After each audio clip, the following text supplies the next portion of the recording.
बसंत ऋतु में जंगल में शिकार करते समय राजा वसु अपनी सुंदर पत्नी गिरिका के विचारों में खोए हुए हिरण की खोज कर रहे थे।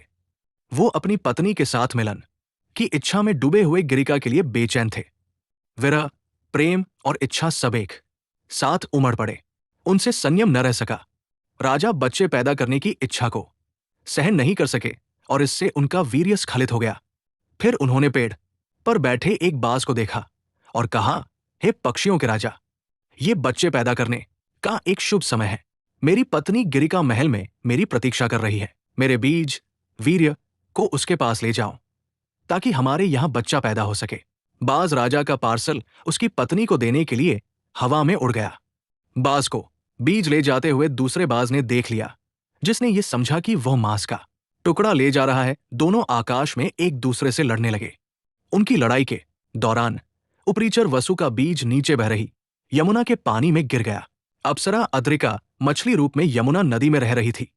जैसे ही उपरीचर वसु का बीज वीर्य पानी में गिरा, अप्सरा अद्रिका तेजी से उसके पास पहुंची और उसे तुरंत निगल लिया। लगभग 9 महीने के बाद अप्सरा अद्रिका को उसके मछली रूप में मछुआरों ने पकड़ लिया। मछली के पेट से मनुष्य रूप में एक नर और एक मादा बच्चे निकले। 2 मानव नवजात शिशुओं को देखकर मछुआरे आश्चर्यचकित रह गए। वो तुरंत राजा उपरीचर वसु के पास गए और उन्हें इसके बारे में बताया और उन्हें मछली के पेट से हुए बच्चों को दिखाया। दोनों में से नर शिशु को राजा उपरीचर वसु ने अपनाया। वो आगे चलकर राजा मत्स्य बने। कन्या को मछुआरा जनजाति के मुखिया दाशराज के पास रहने दिया। उसका नाम पड़ा मत्स्यगंधा, जिसका मतलब मछली जैसी गंध। 2 मानव शिशुओं मत्स्य और मत्स्यगंधा के जन्म के बाद अप्सरा अद्रिका को श्राप से मुक्ति मिल गई।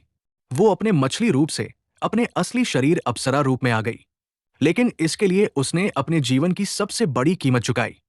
उसकी पीड़ा, उसका त्याग महाभारत की अदृश्य नींव बन चुका था।